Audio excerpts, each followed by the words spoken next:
Hi everyone, I'm Taylor and I'm here to walk you through how I created my infographic.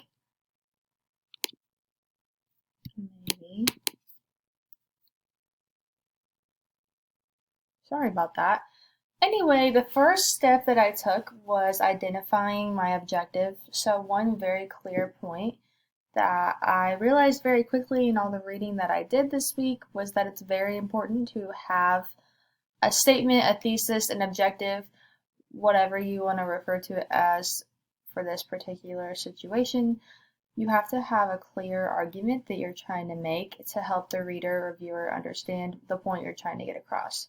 So, my main objective in this case was to raise awareness for various health and well being concerns that both coincide and correlate with the global COVID-19 pandemic. So, to kind of put it in my own words, on a little bit of a more particular scale, yes, COVID has been very harmful towards people. It's even been deadly in many, many cases. But I think what people are neglecting to keep in mind is that other health and wellness concerns are still very, very real. They were before the pandemic, they will be hopefully in a post pandemic world one day, and they're very, very apparent right now.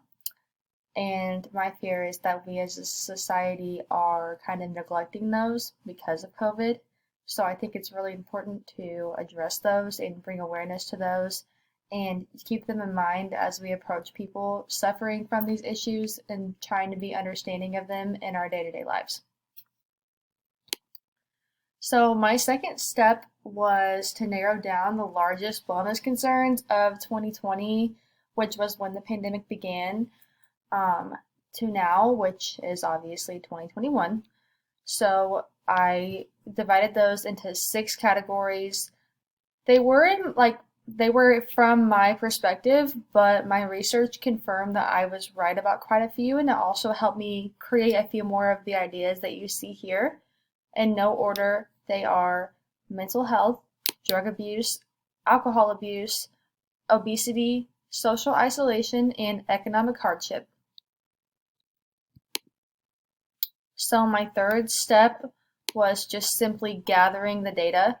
So some of the best resources I was able to find were the CDC, which we all know what that is now because of COVID, WebMD, which is one of the most widely renowned medical sources for people looking up day-to-day things regarding their health on the internet. And I found several resources also from Boston University. Some key terms I used during my searches were blank and COVID-19. So, for example, when I was looking up alcohol statistics, I put in alcohol abuse and COVID-19. The same theme kind of goes along with the other key terms that I used often: correlation between blank and the pandemic, and negative impact on blank due to COVID-19.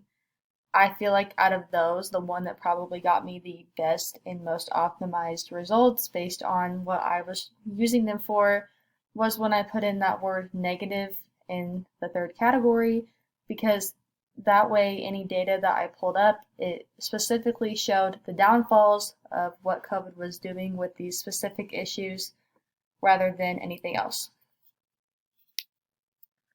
So moving on, step 4 for me was just constructing the infographic layout. And don't worry if you can't see it very well, because in my next slide I'm going to zoom in and kind of give you a rundown of everything.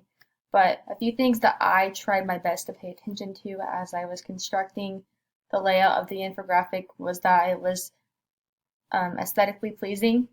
Studies have shown that the color blue is used to engage people and keep their attention. That's why you see many social media platforms such as Facebook and Twitter using the color blue.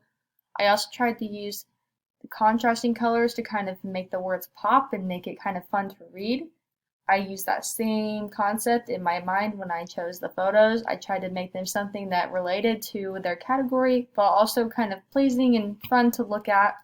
So the other main thing that I really wanted to present when I created this infographic was that it was easy to follow along to and you could understand instantly the point I was trying to get across. I didn't want it to be complicated because I feel like I read in both the infographic for dummies and the other reading material that people only have a few seconds of an actual attention span, and if you don't catch their attention within those few seconds, it's a lost cause. So I really tried to make it where it's capturing the eye within the millisecond that you're looking at it.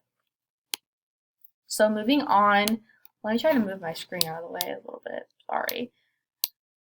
I'll put it over here. So moving on, this is just a zoomed in version of my infographic so I can kind of walk you through it all.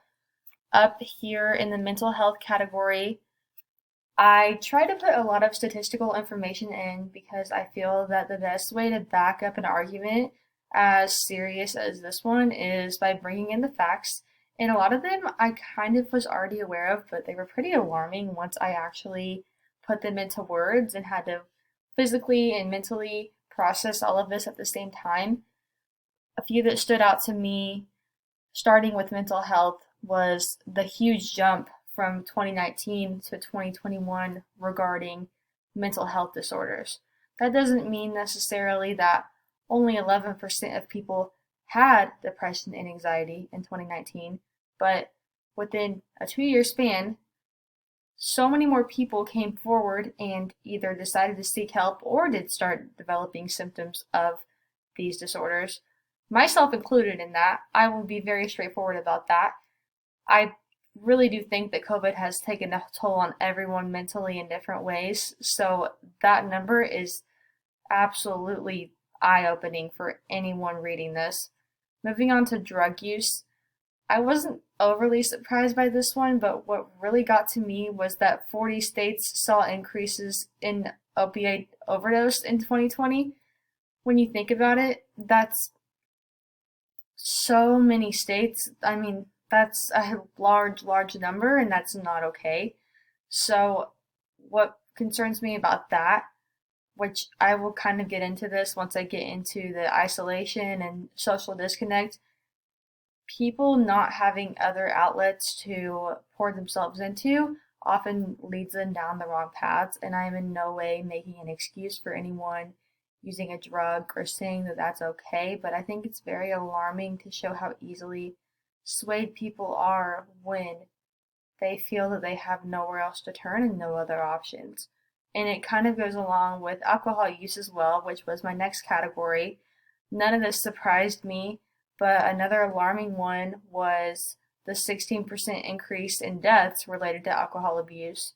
You often don't think about alcohol abuse being the culprit of alcohol-related deaths. You often think of drunk driving and other things, but during lockdown, guess what? People couldn't go anywhere, so they were sitting at home and binge drinking. And do you know what stayed open? Liquor stores stayed open because they were deemed essential. So those statistics didn't really surprise me, but they are equally as alarming and concerning in my opinion. Moving on to obesity, also, not super shocking just because we all know that the quarantine 15 was a particular thing for a while, and for many people, they're still trying to kind of work off that quarantine weight.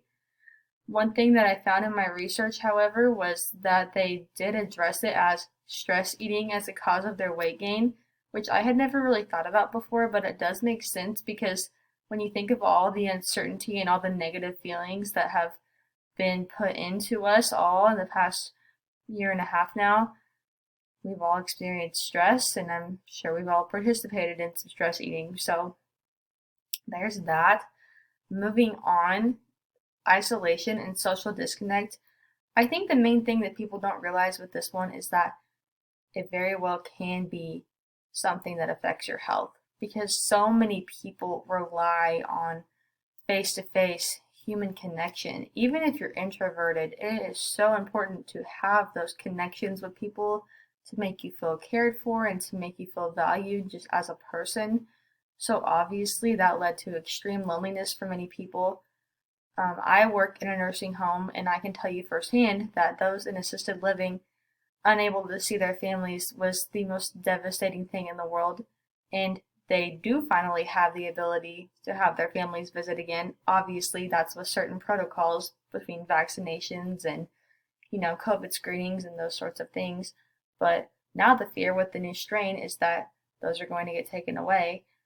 I don't know what's going to happen. I can't predict the future, but I have seen how isolation affects those who aren't able to see their families or whose families don't come to visit them in fear of making them sick, even now that they're allowed to. And children having a lost opportunity for social skill growth. More kids are choosing online school, and there's nothing wrong with that, but there's also a huge social emotional component that you build and develop naturally by being around other people in your peer group day to day. So, moving on, my last point was economic and financial hardship.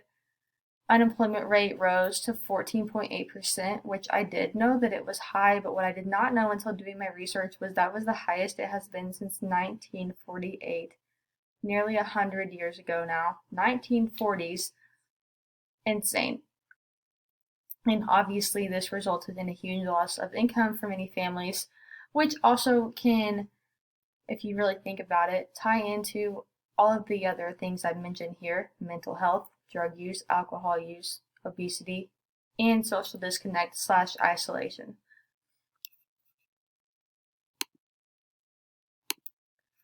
So my final step is just determining future use, how I would utilize this content I've created, and what it would do for people moving forward. Like I stated before, I work in a nursing home and I interned at a previous nursing home. I also have connections with a lot of assisted living professionals throughout the community.